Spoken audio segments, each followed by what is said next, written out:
So let's go through a few more of these points that men are making. And then I'll go to the material on screen, which here I can actually put these up too, on screen that educates women on how to be in a female-led relationship. And it is absurd. And then we will switch to take some call-ins tonight, of course, like I always do. Who's this guy? One Revent. When I was younger, I fell for this lie too. I was very into progressive ideas. Today we call them woke ideas. I was eager to show people that as a modern man, I could handle strong women leading the relationship without feeling insecure about it. I wanted people to see I wasn't like the rest of men, and I was a real man because because I didn't feel the need to comply with patriarchal standards. I love that word, patriarchal. Yeah, I was clueless about human nature, and I sure did pay the price for that ignorance. Okay.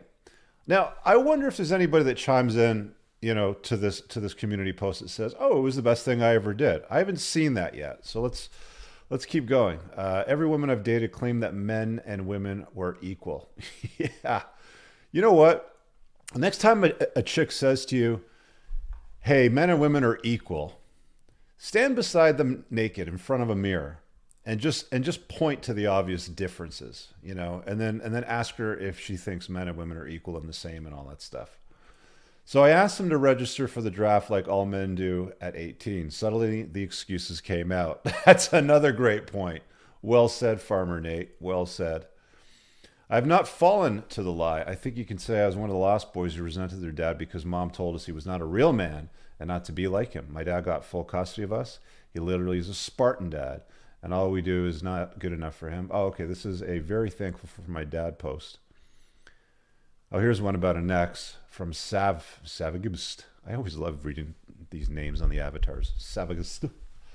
My ex used to put that crap up about it relationship being democracy of eagles. What the hell does that mean? A democracy of eagles. Until she wanted something, and then she would just unilaterally demand it.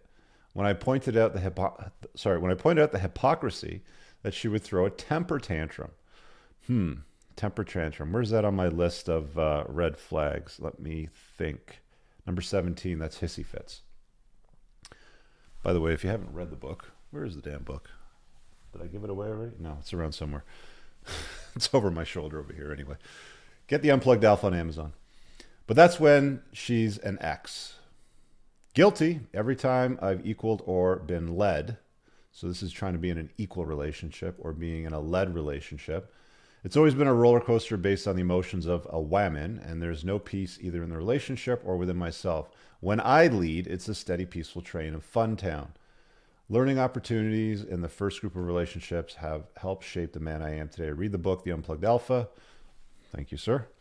And it further opened my eyes to the BS. Build excellence. He's not lying. I realized the hard way that including her in every decision was actually giving her full veto rights. Yeah. Again, women have been told that they're supposed to want to be like man. Go get the degree, climb the corporate ladder, smash through the glass ceiling, get a piece of paper framed in mahogany with little letters after your name saying that you're important. One of the funny things that I find happens a lot is a lot of these women now believe that men are attracted to their degrees and their careers and their jobs.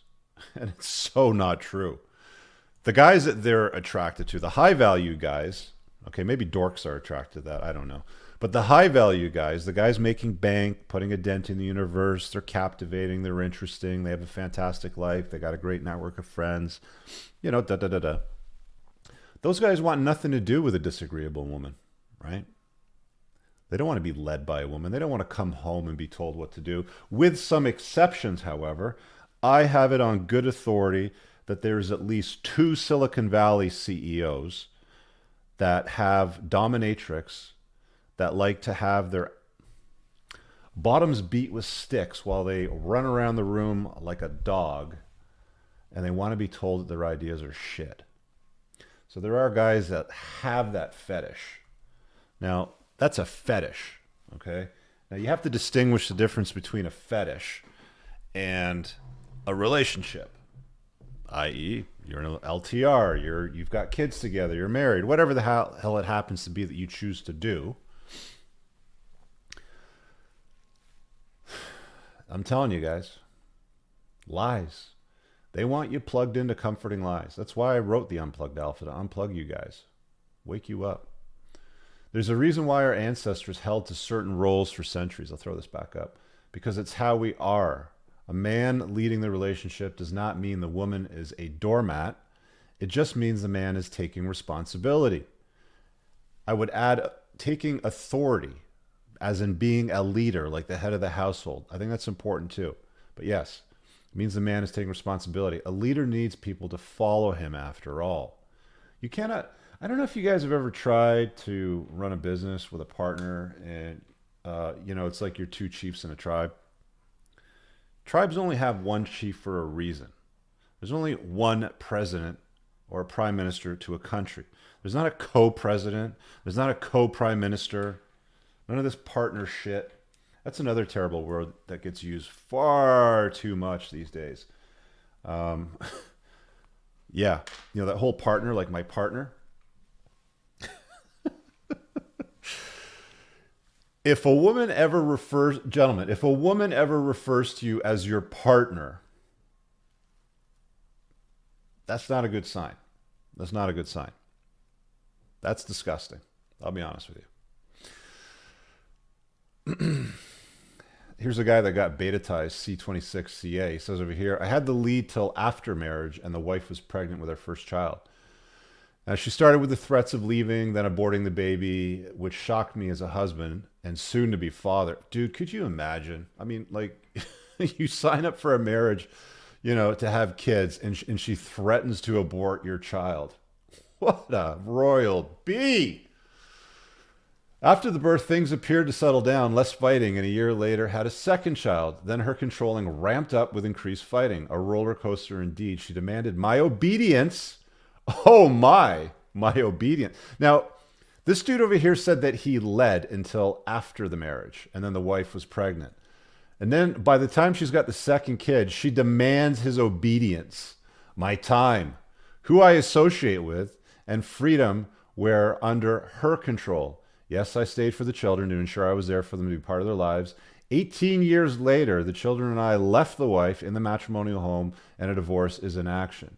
You can't change or control a woman. It's only how much crazy you're willing to put up with. I will be starting a new company this year after the divorce is over and take care of myself and the children.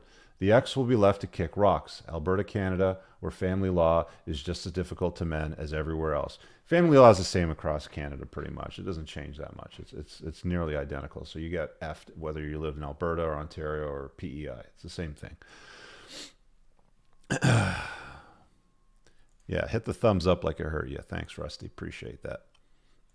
Yeah, do not get involved with a woman that calls you her partner. You need to quash that shit immediately. I'll tell you a story. So the single mommy that I dated after I got divorced needed to go looking for a car. Okay? And this is the first time I heard it. And I quashed that shit immediately. So at the dealership, talking to the salesman, whatever the hell you want to call him. Blah, blah, blah, blah. My partner and I. And I was just like,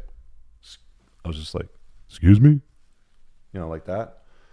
And I had a serious conversation about that shit afterwards. I didn't deal with it in front of the dude. But yeah, like you have to quash that shit immediately. It's not equals. It's not partner. And you shouldn't have to state, look, not like in this post over here from this guy C where she demanded my obedience. You don't need to demand her obedience. It's either, do it or get lost. I demand your obedience. I demand it. I command upon you to obey. And it's funny because in most marriage vows, they still say to love and to obey. Okay? They don't say to be subservient, to bend the knee, to be obedient, to be threatened with having your child aborted. None of that stuff. Give me a break. Hey guys, I really hope that you enjoyed that short clip. If you did, consider supporting the creation of content by checking out my supplement line. Pinned in the top comment below of this video in the comments, there's a link to the unpluggedalpha.com/shop. When you click through, you'll be able to land over here, and the entire lineup is broken down by category that it performs best in: estrogen metabolism, fat burning, your foundational essentials for health, immune health, performance, and testosterone support. If you check out with coupon code ALPHA10, you'll get 10% off on your first order. There's also the option to use the subscribe and save model, where regular shipments will be sent over to you on a regular basis, and that gives you a little bit of a discount, and your supplement facts are always broken down over here. Thanks for watching. I hope you guys have an awesome day. And again, check out that link. It's pinned in the top comment below in this video. Peace out.